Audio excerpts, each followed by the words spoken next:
तो guys welcome back to our channel credit HB exam. तो ये एक मेरे को मैसेज व्हाट्सएप पे एक किसी एस्पिरेंट ने मेरे को कर रहा था।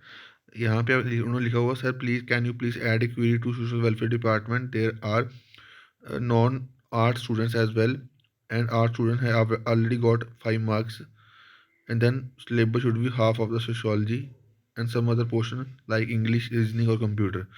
इनका मतलब, इनका कहने का मतलब ये था कि अगर जेकेएसएसबी जो है, जेकेएसएसबी सॉरी डिपार्टमेंट जो है वो पोस्ट एंड एडवर्टाइज कर रहा है फीमेल सुपरवाइज़र की, तो उसमें सिर्फ जो सिलेबस जो है वो सिर्फ सोशोलॉजी डिपार्टमेंट सोशोलॉजी के बेस पे ना हो, एक कॉमन सिलेबस हो जिसमें जो सभी कवर कर सकें। इनका कहना ये था, तो मैंने इनको यही बोला कि आप सभी रिप्रेजेंटेशन डिपार्टमेंट को फाइल करो, जेकेएसबी को रिप्रेजेंटेशन फाइल करने का कोई मसला नहीं बनता, क्योंकि सिलेबस जो आपके डिपार्टमेंट ही बेस्ड है। तो आपको भी अगर अगर आपको लगता है कि यार ये जो सिलेबस उन्होंने निकाला हुआ है, जैसे सिलेबस जो पुराना सिलेबस है वो वैसा सिलेबस नहीं निकलना चाहिए, कॉमन सिलेबस निकलना चाहिए जिसमें सभी बच्चे जो हैं, चाहे वो आर्ट्स वाले चाहे वो कोई भी स्ट्रीम वाले हो, वो प्रिपरेशन कर सकें। ठीक है, तो इसके रिगार्डिंग आपको डिपार्टमेंट में ज़्यादा से ज़्यादा रिप्रेजेंटेशन जो है वो फाइल करनी पड़ेगी। तो रिप्रेजेंटेशन में आपको क्या करना है, सोशल वेलफेयर डिपार्टमेंट का, सोशल वेलफेयर डिपार्टमेंट के जो हेड हैं, आप जो जम्मू वाले हैं तो जम्मू वाले ऑफिस आप रिप्रेजेंटेशन फाइल कर सकते हो, और श्रीनगर वाले श्रीनगर में रिप्रेजेंटेशन जो है आप इसकी फाइल कर सकते हो कि आप एक कॉमन सिलेबस जो है वो दो, जिससे जिससे सभी बच्चे जो है वो उस सिलेबस को कवर कर सकें। ठीक है, तो मैं आपके बिहाफ पे आपको एक रिप्रेजेंटेशन जो है एक फॉर्मेट जो है वो बना दूंगा। रिप्रेजेंटेशन क्या, रिप्रेजेंटेशन में क्या करना है, आपने सिंपल सी चीज़ करनी है। एक लेटर पे जो अपने हेड है, जो सोशल वेलफेयर डिपार्टमेंट का हेड है या पीआईओ है, आप उन हेड को लिख लेना।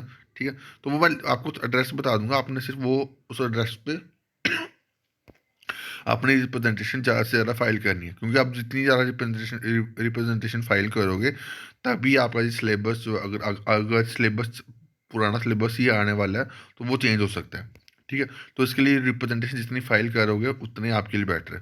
ठीक है, और मेरे को कुछ बच्चे फॉरेस्टर के सिलेबस के रिगार्डिंग भी पूछते हैं कि सर फॉरेस्टर के सिलेबस में ट्वेल्थ वाली साइंस उन्होंने डाली हुई है, तो बच्चे जो जो जिन्होंने ट्वेल्थ वाली साइंस नहीं करी हुई तो वो क्या करेंगे। तो आपसे भी रिक्वेस्ट करूँगा कि अगर आपको लगता है कि सिलेबस का कुछ आप कि एक एक किसी पर्टिकुलर सेक्शन के लिए वो सिलेबस इजी है तो बाकी के लिए टफ है, तो भाई आप भी फाइल कर सकते हो, बट उसके चांसेस कम है क्योंकि वो फॉरेस्ट डिपार्टमेंट में काम ही उसी के रिलेटेड होता है।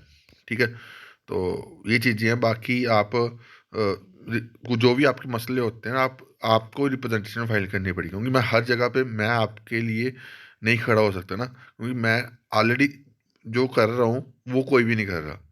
ठीक है, तो मेरे को अपना काम करने दो, मैं अपना काम डेडिकेटली कर रहा हूँ, आपको भी अपना काम करना पड़ेगा, क्योंकि आपके हर इश्यूज पे मैं आपके लिए खड़ा होता हूँ।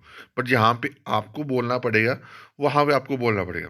जो बाकी जो इन्फॉर्मेशन देने का काम है वो मैं अभी भी अथेंटिक वे में दे रहा हूँ और आगे भी अथेंटिक वे में दूंगा, बट आपको जहाँ पे बोलना है वहाँ पे आपको बोलना पड़ेगा।